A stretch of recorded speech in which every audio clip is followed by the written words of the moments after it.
Tom Stoppard is one of the greatest living playwrights of the English language. A lot of people say that. He first made his mark in 1967 with a classic farce, Rosencrantz and Guildenstern Are Dead. A three-time Tony Award winner, his works include Travesties, Jumpers, Arcadia, and The Invention of Love. In 1998, he picked up his first Academy Award for co-writing the screenplay for Shakespeare in Love. This month, the much-lauded revival of his 1982 play, The Real Thing, comes to Broadway from London. It first opened in New York in 1984 when it earned 5 Tony Awards with director Mike Nichols. I am pleased to have Tom Stoppard back at this table to talk about theater and The Real Thing and a lot of other things, The Invention of Love, which has been in San Francisco and in Philadelphia, and we fervently hope is coming to Broadway. Welcome back. Thank you. Nice to be back. What's the Real Thing? Is it different to see it today with this cast, which was the same cast you had in London, same director you had in London, where it went? It was. Is it different for you? It's from 1982. Yeah, 82, 84. Yeah. It's different in the right way, but the relief is that it doesn't feel like a period piece. That's my point. Yeah. No. We decided we didn't want to update it. You can't somehow do it, you know, the year 2000. There's all references which throw you. At the same time, it's not old enough to be a period piece, so we're not making a big deal out of, oh, look what kind of trousers they had in 1982. Right, exactly. None of that goes on. Fortunately, the main character loves pop music even older than the play. So there's a lot of music in the play which we didn't have to change. Yeah. Well, we did have to change one, actually, because the New York production ages ago, and indeed London, made use of the Righteous Brothers. You've Lost That Loving Feeling. And to my consternation, I mean, I was, you know, the artist aghast. We weren't allowed to do it. I don't know what they're saving it for. Maybe a commercial for something important like a motor car. But we're very happy. Is that right? They weren't. You just couldn't get the rights to use it. No, and now you saw it one night, didn't you? You may remember we had the Walker Brothers instead of the Righteous Brothers. But it makes no difference to the dialogue because it's still brothers and it's the same number of syllables. So I'm reasonably content. Yeah. I'm quite fond of the Walker Brothers now. Is there anything about what you have learned about living and because of the experience you've had writing that you would want to change something about The Real Thing now? Well, I had the chance. And the thing is that I always do change plays in small ways when I find myself in a rehearsal with them. I don't change them in the abstract. But if I'm working on a show, which is the revival of a play, I never consider the text to be set in marble or exactly. There's very, very little I wanted to do to The Real Thing. I can think of one sort of practical detail which just threw you about quite which year we were in. No, the great relief was that it turned out, as one hoped, that the true subject matter, which is love and fidelity and marriage and friendship and betrayal, all these things, they surf the years, don't they? And the language hasn't changed. And they have for a long, long, long time. I think it's older than anything in the Smithsonian. Exactly. I think it's older than anything you've done or anyone that we know. I mean, if that's not the classic subject matter, I don't know what is. Because, I mean, even The Invention of Love is part of the same thing. So you're still in search of some understanding of love, aren't you? Well, maybe. What I'm aware of is that if I can think of an idea for a play, I go yippee and don't worry too much about what I'm in search of. You know, it's a narrative art form. What it's doing above and below the narrative is important and necessary and so forth, but it's not the main drive. I think that it's a storytelling art form, and having a story to tell is really the only thing which gets me going.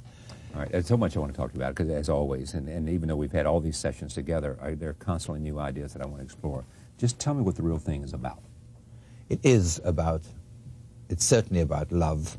It's partly about writing, because, as you know, the protagonist is a playwright. It's something I tried to avoid, but failed to avoid. And fair enough, he does speak for me in quite a few respects about his feeling about words and language. So it is your attitude that he's expressing. It's my attitude, and using ideology in the broadest sense, it's probably still my ideology. But it's about the people who are in the play as far as the author's concerned. I mean, you have to make it about what's on stage at that moment. I think if you get beguiled into trying to write about subjects which have a capital letter, then I think that you might go wrong. I mean, I always start with a subject with a capital letter, but I'm incapable of writing a word until I can figure out some kind of story to tell, because I think that's what a theatre audience is there for. It's there to be told. In other a story. words, you've got to have in your head characters who are doing something, who are involved in something, who are grappling with something. Yes. Before you can dazzle us with language. Oh, well, thanks. I mean, come on. I mean, yeah, all right. Before I can dazzle you with language, I have to know who's up there and what they're up there for and what they're doing. Before you can put words in there. Yeah. I think there's a equation in the middle of it, you know. I think that if there is sufficient incident in the narrative, then the language plays a less important function. You don't have to, as it were, ride on, oh, look how I can use language. There are other plays where there is a dangerous suspicion of, look at me using language. And as I get older, I get less interested in that. And less interested in what? In showing off. I get more interested in trying to get as many corners and kinks into a story as I possibly can, rather than just let it impress you with some poetical feeling. Here is my question about this, because Mario Cuomo, governor of New York, was considered one of the great orators of recent political life. Yes. He will question when I make this point, but I believe it, so it's right or wrong, doesn't matter, it makes the point. He doesn't like you to consider him a great orator, because he thinks it suggests that he's only about making speeches. Is there an element of the same thing with you, because there's this constant talk about your virtuosity with words, that somehow it detracts from something that's more important to you? I think he's onto something. I mean, a couple of thousand years ago, rhetoric was a course, you know. You can take rhetoric, deal with, as it were, oration, making arguments. And as with any other skill or talent, that can become an end in itself. You know, you can win a rhetoric competition and actually not say anything very important. I think that if I were Cuomo, I'd feel the same way. Okay, but how about Stoppard? No, I'm saying that. I think that, you know, I resist the notion, though there may be some truth in it, that my pleasure in rhetoric perhaps has too great an emphasis in this equation as to, between, you know, what is being said and how it's being said. So we lose sight of the substance of what is being said. We say it so well, we lose sight of the value of what is being said. But of course, ideally, the way you say it is supposed to help you understand, help you to listen to what is being said. So they're supposed to work together, not against each other. All right, let me come to this play. Yes. So when Henry is in an argument with his wife. Yes. And, I mean, this is classic stuff. He's in an argument with his wife, and basically she has brought to him a play written by a political activist who clearly has passion about politics and has tried to express it, and it's not expressed very well. Henry, the playwright in the play, has to demonstrate to her that words are important, and that words, and he picks out a cricket. Pick it up. What's that about? Well, he picks up a cricket bat, which is what we have instead of baseball bats. In the movie, it'll be a baseball bat, but we won't go into that. Well, if it's going to be made a movie, that makes me happy. He says, look, this bat, it looks like a lump of wood. In fact, it's several pieces of different kinds of wood cunningly put together so the whole thing is sprung like a dance floor. And it's for hitting cricket balls with, and it's so constructed you can give a cricket ball a little knock. It'll travel a long way very fast because that's what it does. And he's rather unkindly comparing what he thinks he does as a writer with what this person has done. And he says, this, if you hit the ball with it, the ball will travel 10 feet and you will dance about shouting, ouch, with your hands stuck into your armpits. Fair enough. I mean, there's something in that. But again, you know, I'm not entirely at ease with Henry at this moment because... At this moment in the play or this yes, moment in your life? At that moment in the play. Yeah. He speaks for me largely, but he's probably aware, I'm certainly aware, that that's not the only kind of writing.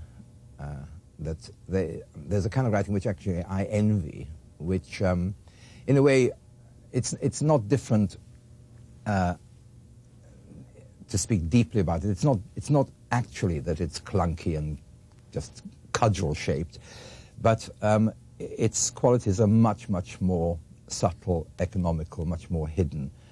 And there's a lot of flashy stuff in the real thing, which I'm pleased about because I like the play and that's what it is. But I'm not sure that it's the way I'd like to be writing now, 20 years later. You'd be less flashy? I think so.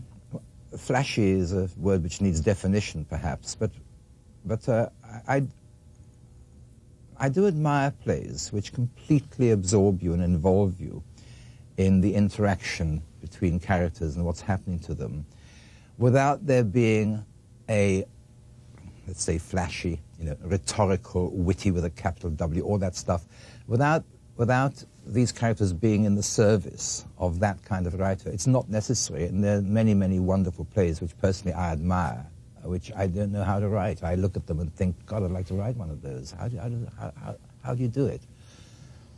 Which reminds me, I mean, there's so many ways to go here, which reminds me of you once somewhere talking about retirement.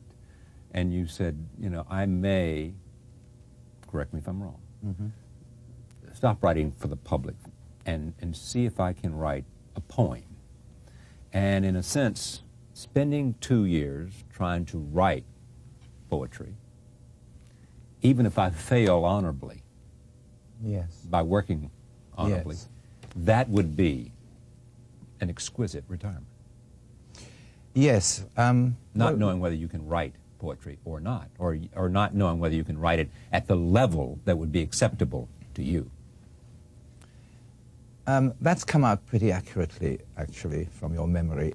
It's not quite the emphasis I'd give it. What I really would like to do is to keep writing without owing anybody anything. And if I felt like spending a year on 14 lines of poetry, I'd be perfectly happy. In a way, it's no different. The effort would be the same because 14 lines of poetry are that much more difficult if you're trying to write like the people you most admire. I find, and I've probably said at the time to you, that collusion of sound and sense in poetry is a far greater achievement than writing prose dialogue, prose fiction, in my view. So the ultimate writing is poetry? I think it is. I think that looking back on several hundred years, the miracles are still works like Shakespeare's sonnets. Can I just add to that what I'm trying to say? Great Expectations or Oliver Twist are masterpieces. You can't do one for yourself, but you know how it's done. You can see, you know, he's just a lot better, but you can see how he does it, what he's doing. There's no real mystery.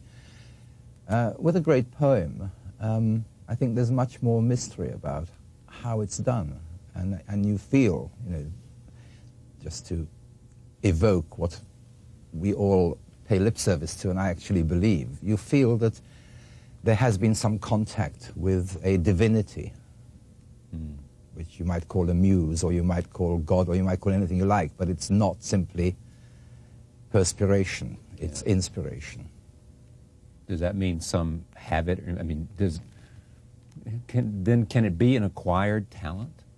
Or well, no, I don't think so. I think it requires enormous diligence and fidelity to a gift to draw that gift out. But whether you can put the gift there to be drawn out, that's a bigger question. I mean, if we're talking about that sense of being divinely inspired, I mean, you know, it's almost a truism, isn't it, to say that the great writers, they write almost unconsciously, by which I mean that, you know, they probably know that you're at a table working. But the moment it comes and where it comes from is like an unconscious moment. And I think that's true of all artistic creation. That's exactly what I was thinking. It's true clearly for composition of music. Yes, absolutely. You know, yes. You can know all the mathematics of music that you want to know, yes, but it's something else. Yes, I absolutely think, I don't know how to compose music or paint a picture, but I firmly believe that they're all the same thing, differently expressed. You're now at work, I think, on a play about Russia. I'm only laughing because the last time we met, we talked about you caught me at a moment which I now have every cause to regret.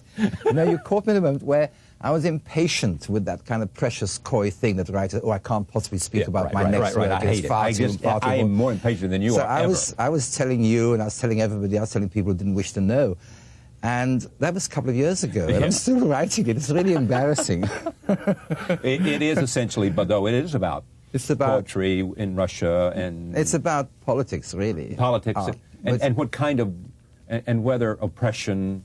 Yes, it's about that. Stimulates poetry, or it's not particularly poetry, or smothers it. Yeah, it took off. This is my uncoy hat on now. Right. I mean, it took off from the desire to explore the notion that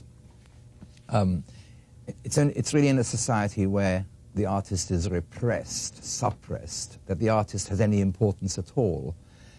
And, you know, I was thinking, really, think about literary critics or columnists. We have this Tower of Babel, scores, hundreds of people with their soapboxes. It's very hard to matter. And I'm writing about a period where you were sent to exile, imprisoned, in a sense, executed slowly, if you got out of line with the state. Tsarist Russia we're talking about. I'm talking about the beginnings of the movement, which 60 years later, got you to Lenin. Late 1800s, early 1900s. I'm actually going from sort of 1840 to 1870. Right. Yeah. Here, I just want to talk about this for a moment, too, because, I mean, the Invention of Love is about a houseman. Yes. Right? Yes. And his relationships and his need for love and all those things. Yes. Correct? Yes. So in trying to put that play together, you had to study Latin, you had to study houseman's life, and you spent, what, a couple of years research, huh? Maybe? 3 or 4. Yeah. 3 or 4? Yeah. Just doing what? Just reading? Just? Yeah, reading, writing stuff down, doing other things in between. Yeah. But I only stopped because I had a dedeadline. I was having a good time. I don't want to give the impression that I was dutifully going to the library. I was having a great time. He was a poet and a Latin scholar, and the Latin scholarship was more important to him, I think, than the poetry. Well, undoubtedly it was. That was his monument as far as he was concerned. He was a real person. His book was called The Shropshire Lad, the best-known book of poems. That was something that he did when he was unhappy over a few months. But he wished to be remembered as a scholar. And I find that these two sides of a man's character are very interesting, and they play upon each other, the romantic and the classical. So that's what turned me on to that. But which turned you on to want to do that, this idea of the conflict or the... I thought, when I found out that this well-known poet was actually the greatest Latin scholar of his time, at that instant I wanted to write a play about him, and not until then. You know, why? Because of the interaction between these two sides of his nature. Okay, but my question is deeper than that. I mean, it goes beyond that. Why you? Why was it, what made it that interesting to you? Well, I probably have to lie on a couch for 50 minutes and pay for it if I really understood. You know, the last play, I think, which I had here was Arcadia. And if I were you, I'd probably think, well, that's the same thing, actually, romantic and classical. So it's a hang-up, is it? It's Maybe. It's a serious artistic interest, stroke hang-up. But as I said to you earlier, all I think is, yippee, oh, that's something I want to do. Yippee, this is something I want to do. Yeah, because every time I finish a play, I have nothing. I never have anything. In The Real Thing, this production, or even in the original production, this is a story of infidelity. This is a story of a playwright who, wonderful twist. He likes pop music and rather than opera, and yet he's an intellectual guy, and all these kinds of things that are interesting about this sort of comparisons and contradictions. And you're grappling with lots of things, including the idea of someone who writes about love and pain, all of a sudden experiencing love and pain. Yes. That's part of it, right? Yes. In the end, when a person who's committed infidelity, they both have to in their life, they come together at the end. Was that just to leave them there, or do you know, or do you have ideas about where they were going in their life, or do you care? In other words, when the last scene we see, in your mind, do you have a sense of what was going to happen to these characters? If I thought about it, I'd probably hazard something, but it's much more a case of that's all, folks. I mean, I think, you know, that's where it stops. It's, you know, a play like a novel, whatever else they are, they're artifacts. You try to make them very nicely, but that's what they are. I think one of the points about a good experience in the theatre is that the audience has severally its responses. You know, it doesn't have a joint response to a question like yours. You know, what happens after that? Right. But I did want it to end up the way it did. Okay. You know, I'm curious about whether, and I've got to get out of here, but I'm curious about whether, you know, plays have some perfect arc so that you know, I want it to go from here. They do. To they here. do. It never works out perfect, but there's a platonic arc which you try to find. Or you say at some point, I'm loving this, but I got to close this down, folks, because you've only given me 3 hours to tell you my story. I did a translation of a Chekhov play a couple of 3 or 4 years ago. Was it Seagull? Seagull. It was in San Diego. Right. Yeah, Jack O'Brien did it. And working on it, you really find out why people can't write plays by Chekhov if they're not Chekhov. I mean, enormous thing would, you know, the whole kind of story would go like that, and it sort of happens in a page and a half, and you think, well, how did he do that? It doesn't feel possible. It just gets to the chase like that, and then there's another one there, and you know, these are 4-act plays, but we do them in 2 halves, and each half, I mean, a Chekhov act should probably last 35. The last act of the Seagull probably should last about 17 minutes. They're incredibly efficient. It's a funny word to use about Chekhov, but they're unbelievably efficient. They just don't waste anything. They just don't waste words. They don't go off where they shouldn't go. There's an incredible control over the material, which you don't really, at least I never really understood until I was forced to analyze what was happening here, because I was doing an English version of The Seagull. That is really fascinating. I'd like to do one of those. It's great to have you here, as it always. The Real Thing by Tom Stoppard opens. It's a revival, as we said, whatever that means. It's at the Ethel Barrymore Theater. It's always a pleasure. Thank you. Thank you very much. We'll be right back. Stay with us.